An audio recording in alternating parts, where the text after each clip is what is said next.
Hello student, history में ये हमारा 10th चैप्टर चल रहा है इंडिया आफ्टर इंडिपेंडेंस। आप लोगों ने इसकी फर्स्ट वीडियो में देखा होगा कि किस तरह से इंडिया ने बहुत सारी प्रॉब्लम को फेस किया आफ्टर इंडिपेंडेंस। उसमें सबसे पहला तो ये था हमारा डिवीज़न, इंडिया और पाकिस्तान का पार्टीशन हुआ। उसके बाद बहुत सारी इंडिया में प्रिंसली स्टेट ऐसी थीं जो हमारी लगभग 560 थी, जिनको कि इंडिया में मर्ज किया गया। मोस्टली इंडिया में विलिंगली मर्ज हुई और कुछ को अनविलिंगली उसमें मर्ज किया गया। इसके बाद में जो हमारा इंडियन कॉन्स्टिट्यूशन था वो बना। After completing the constitution India में पार्लियामेंट्री डेमोक्रेसी आई। अब जो पार्लियामेंट्री डेमोक्रेसी थी वो यूनिवर्सल एडल्ट फ्रेंचाइजी के बेस पर थी। ये आप अक्सर पढ़ेंगे universal adult franchise. Universal adult franchise क्या है? The constitution of India adopted the parliamentary system of government based on the concept of union adult franchise. Universal उसका मतलब ये होता है कि जो भी पर्सन 18 ईयर्स से ज़्यादा है, अबव द 18 ईयर्स पर्सन, उसको इलेक्शन में वोट करने का राइट है, चाहे वो स्टेट गवर्नमेंट के इलेक्शन हो चाहे वो नेशनल लेवल के इलेक्शन हो, तो वो दोनों में ही पार्टिसिपेट कर सकता है, यानी कि दोनों में पार्टिसिपेट अपना वोट डाल सकता है। ये तो था हमारा कॉन्स्टिट्यूशनल इसमें चेंजेस। अब इसके बाद इंडिया के सामने कॉन्स्टिट्यूशन में बहुत सारी जो डिस्क्रिमिनेशन थी हमारी सोसाइटी में, उनको लेकर उनको दूर किया गया और उनको लेकर जो हमारे कॉन्स्टिट्यूशन मेकर थे, जो हमारे लॉज मेकर थे, उन्होंने बहुत सारे रूल्स रेगुलेशन बनाए जिनके बारे में आप पढ़ेंगे। अब आता है हमारा इसमें equality of opportunity and special privileges for the marginalised. Marginalised group, जिन्हें कि अभी तक पिछड़ा वर्ग कहा जाता था, जो अनटचेबल थे, यानी कि जो हमारी सोसाइटी से कट ऑफ थे, तो उनको इक्वलिटी देने के लिए, उनको समानता देने के लिए बहुत सारे चेंजेस किए गए। Like the Indian constitution guarantees to all its citizens the right of equality. जो राइट ऑफ इक्वलिटी है, उनका समानता का अधिकार, उसकी गारंटी हमारा कॉन्स्टिट्यूशन लेता है। और उसको फॉलो करने के लिए गवर्नमेंट ने बहुत सारे रूल्स बनाए, बहुत सारी गाइडलाइन बनाई, जैसे कि the state would not discriminate against any citizen on grounds of religion, caste, sex and place of birth. कि जो भी हमारी स्टेट गवर्नमेंट है वो किसी भी व्यक्ति के खिलाफ, उसके विरोध में, चाहे वो किसी रिलीजन के बेस पर, कास्ट के, सेक्स के और प्लेस ऑफ बर्थ के अकॉर्डिंग उनके साथ भेदभाव नहीं कर सकती।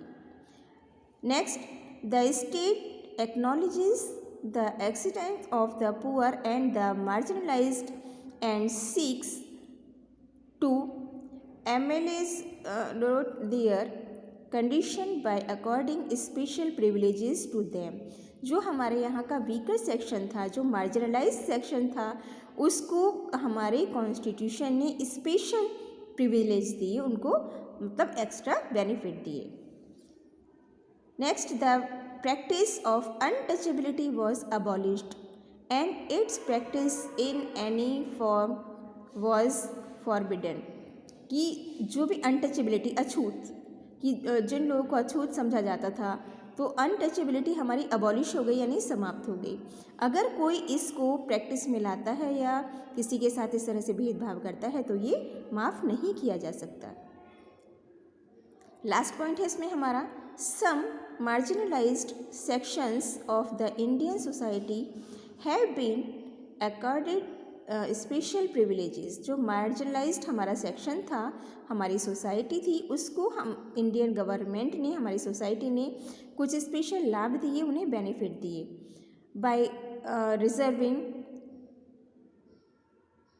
Certain percentage of the seats in educational institution. सबसे पहले तो जो हमारे एजुकेशनल इंस्टीट्यूशंस थे, यानी हमारे स्कूल कॉलेजेस थे, उनके लिए कुछ परसेंट सीट रिज़र्व की गई, यानी कि जो अनटचेबल लोग हैं, जो मार्जिनलाइज्ड पर्सन हैं, वीकर सेक्शन है, उनको स्कूल कॉलेजेस में रिजर्वेशन दिया गया in legislature and as well as in jobs in the government. हमारे संविधान में भी उनको बराबर का हिस्सा दिया गया और जो गवर्नमेंट जॉब थी उनमें भी उनको रिजर्वेशन दिया गया, यानी कुछ सीटें उनके लिए रिजर्व कर दी गई। To bring them into the social mainstream, उन्हें जो सोशल मेन स्ट्रीम में जो मुख्य धारा है समाज की उसमें जोड़ने के लिए उन लोगों को थोड़ा सा ऊपर बढ़ाया गया। अब आता है हमारा फेडरल फॉर्म ऑफ गवर्नमेंट, कि जो हमारी गवर्नमेंट की फॉर्म है वो फेडरल फॉर्म गवर्नमेंट की एक्सेप्ट की गई इंडिया में।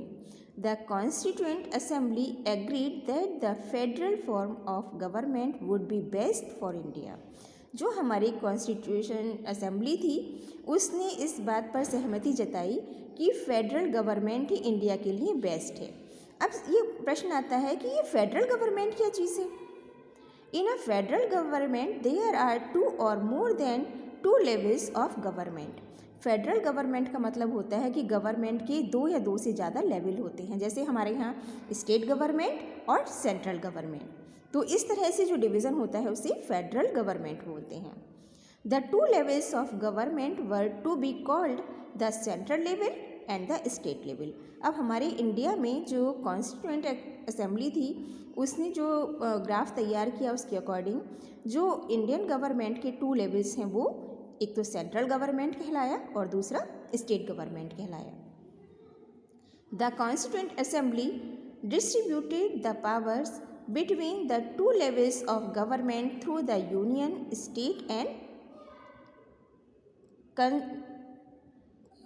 Contract list. अब इसमें क्या हुआ हमारा कि जो गवर्नमेंट के लेवल थे हमारे वो यूनियन, स्टेट और कॉन्ट्रैक्ट लिस्ट के अकॉर्डिंग तैयार किए गए।